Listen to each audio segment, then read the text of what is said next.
Leia comigo, Apocalipse 6,4, está ali na tela, diz o seguinte: E saiu outro cavalo vermelho, ao que estava sentado sobre ele, foi dado que tirasse a paz da terra, e que se matassem uns aos outros, e foi-lhe dado uma grande espada. Nós estamos a falar dos 4 cavaleiros do Apocalipse, que é um episódio que vai acontecer após o arrebatamento da igreja. Vai acontecer no período considerado como o período da grande tribulação. Nesse período, os salvos, os remidos pelo sangue, remissão é resgatados pelo sangue de Jesus, os salvos não estarão na terra. Eles não farão parte dessa grande tribulação. E somente você pode dizer para si próprio se você vai estar aqui caso aconteça, caso a volta de Jesus se dê na nossa vida. Então, ou a pessoa fica para enfrentar a grande tormenta, ou ela é arrebatada por direito de ter entregue a vida a Jesus. Caso tenhamos morrido, os mortos em Cristo ressuscitarão para encontrar-se com o Senhor, e os mortos condenados comparecerão diante do grande trono para serem julgados e saber a razão pela qual estão sendo condenados a viver eternamente longe de Deus, porque o salário do pecado, morte eterna. Morte física todo mundo já sabe. A eterna é separado de Deus. Mas esse episódio só vai acontecer dos 4 cavaleiros após o arrebatamento da igreja. E é claro, eu não quero estar aqui, creio que você também não. Mas infelizmente, há quem esteja dentro da igreja, brincando com a própria salvação, não levando Deus a sério, que já é um candidato forte para estar nesse período da grande tormenta ou diante do trono. E só uma forma disso mudar: a própria pessoa se arrepender e decidir levar a palavra do Senhor Jesus a sério. Não há desculpas, tem que haver atitudes diante de Deus. No entanto, se isso vai acontecer depois, então por que estamos a falar? O que nós estamos a falar neste período, agora que não aconteceu a vinda de Jesus e não aconteceu a vinda dos 4 cavaleiros, o que nós estamos a falar é que nos dias de hoje, tal como semana passada no cavalo branco, nós falamos do anticristo, mas mencionamos que está escrito que o espírito dele já age na terra, que é o espírito do engano. No que diz respeito ao cavalo vermelho, nós sabemos que, embora ele ainda não tenha se revelado, mas no mundo de hoje já há um pré-anúncio do que vai acontecer. Embora não tenha acontecido, mas o mundo que estamos a viver, já existe um pré-anúncio, uma propaganda do inferno com respeito ao que vai acontecer. Claro, o que existe hoje já nos assusta. A crueldade, a morte, vidas sendo perdidas como se fosse o quê? Um inseto. Morrendo 200, 100, milhares, por causa do egoísmo, da guerra. Então, se hoje já nos assusta, imagine na grande tormenta, quando a era da graça acabou e o domínio do diabo sobre o mundo é total. Hoje, muitas coisas não acontecem porque o Espírito de Deus ainda está agindo entre nós. Mas no período da grande tormenta, o diabo tem 100% domínio sobre o mundo. Então hoje nós temos visto um pré-anúncio, uma propaganda do inferno com respeito ao que o diabo pretende fazer. E isso serve para quê, pastor? Para nos alertar, para nos despertar, para levarmos a sério a palavra de Deus, para que você pense na oportunidade que Jesus te deu, me deu, se você tem aproveitado ela ou não.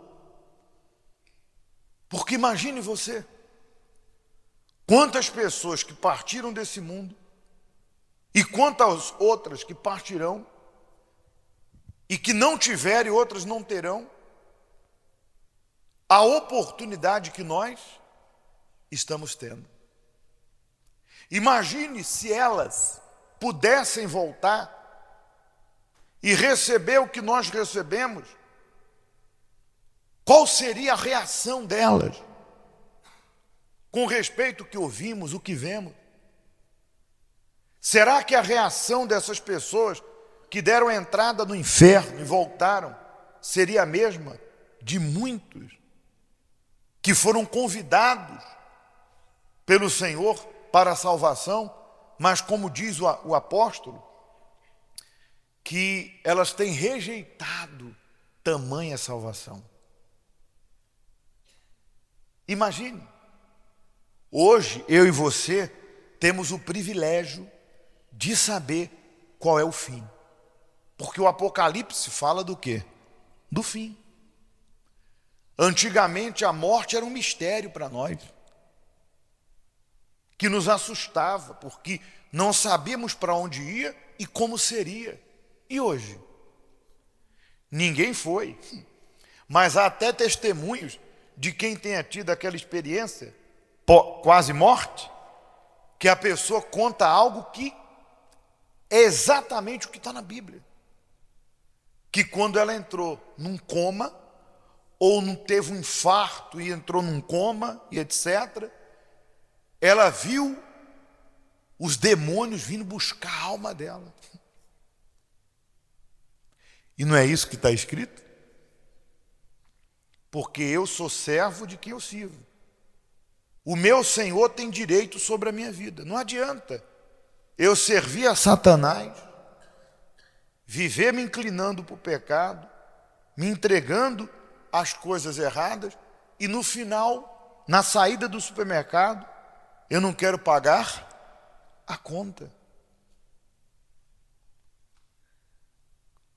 E isso causa um temor, isso causa dentro de nós um temor. Meu Deus, eu sei aonde Deus me quer, eu sei aonde eu devo estar, mas o que eu estou fazendo com a minha vida diante disso? Estou aproveitando? Estou me entregando? Estou vivendo a fé? Estou obedecendo? Estou me inclinando para as coisas de Deus? Estou resistindo ao diabo? Estou me desviando do mal? Estou carregando a minha cruz? O que eu estou fazendo? Ou o que eu estou a fazer com a minha vida? Ou seja, é uma clareza que você e eu temos, que se nós perdermos a salvação, não tem desculpa. A Bíblia diz que o povo de Sodoma e Gomorra vão ter mais chance do que aqueles que conhecem e não seguiram. E isso não é para você sentir peso, pelo contrário, é para tirar o peso. Porque Jesus disse: vós estáis limpos pela palavra que vos tenho dito. Você já teve aquela sensação de ter tomado um banho, você estava sujo, suado, e você tomou aquele banho refrescante? Até me sinto mais leve. Quem já aconteceu isso? Eu estou falando quem toma banho. Já teve essa sensação? Então, você que não toma banho, começa a tomar para tu ver. Para brincar, gente. Você já teve a sensação de uma leveza? É assim que Deus faz com a palavra. Quando a gente entende, começa a praticar, ela nos limpa. E com Deus não há condenado. Ele sempre está nos chamando ao arrependimento. Veja que até aqueles que estão caídos, está lá em Apocalipse que está escrito: lembra-te onde caíste, arrepende-te e volta às primeiras obras. Então, para Deus, não há caso perdido. É claro que o espírito do anticristo quer enganar, dizendo: você é assim mesmo, você nunca vai conseguir, você é fraco. Ué, mas está escrito: diga ao fraco, eu sou forte. Deus escolheu as coisas fracas, aquelas que não são, para através delas glorificar o nome dele. Exatamente, Satanás. Quanto a isso, você está certo, realmente. Eu sou fraco, sou isso, aquilo, mas eu tenho jeito para o meu Deus. Ele me escolheu, ele me chamou para te humilhar, para te envergonhar e para arrancar a minha alma das suas mãos através da minha fé e arrancar o máximo de almas possíveis. Então, não desista, confesse, se arrepende e decida entregar a sua vida ao Senhor. E o que nós consideramos isso? Uma guerra. Nós vivemos aqui no mundo uma guerra diária. Esse cavalo vermelho que anuncia guerra, nós sabemos que, embora seja espiritual, mas a guerra que virá é uma guerra física mesmo. E já existe aí um pré-anúncio. Mas a guerra que eu e você travamos hoje é a guerra da carne, a natureza humana pecaminosa, invejosa, impura, suja, orgulhosa, vingativa. É a guerra dessa carne contra o espírito. O perdão, o amor, a união, o dar outra face, a fidelidade, a compreensão, a misericórdia. Veja se não é. Todo dia, quando você levanta, começa a guerra. E para apimentar essa guerra, o diabo oferece a tentação. Sugestões, pensamentos, pessoas más, situações para te empurrar, te incitar a se entregar à carne.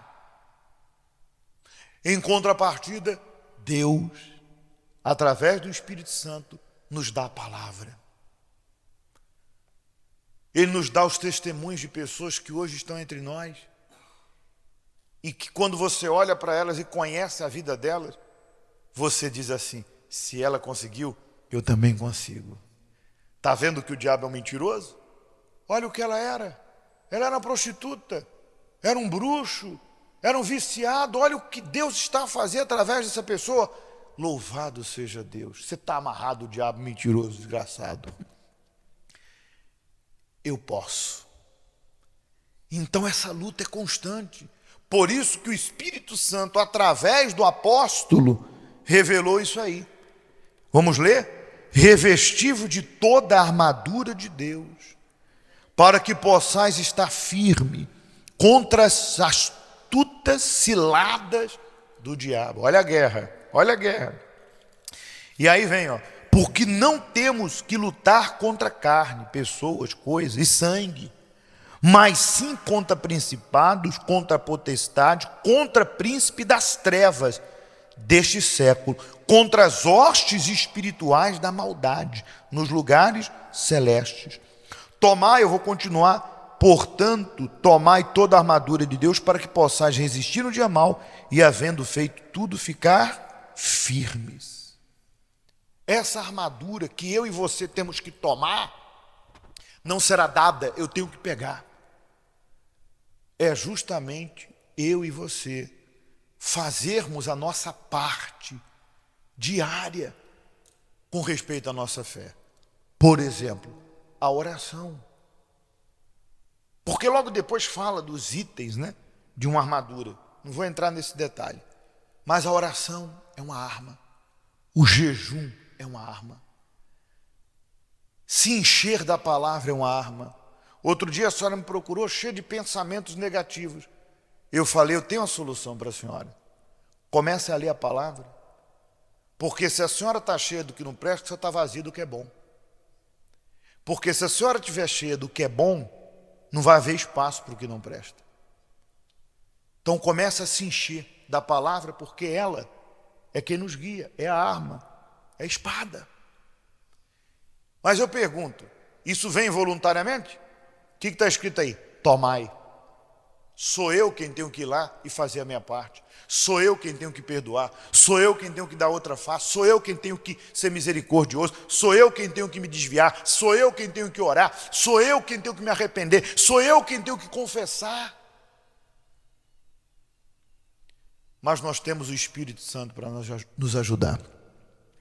Por isso que agora vamos nos humilhar diante dele. Vamos confessar os nossos pecados. E você que tem uma fraqueza, fala, Deus, me faz forte, me levanta, me anima, me desperta. Você que caiu, pede para Deus te levantar. Você que se apagou, pede para Deus te acender. Volte às práticas das primeiras obras. Deus está a te chamar para você guerrear essa guerra com todas as suas forças e até o último dia combater o bom combate, ficar de pé e vencer. E a nossa vitória será a nossa salvação. Quem está nessa fé, fique de pé no nome do Senhor Jesus.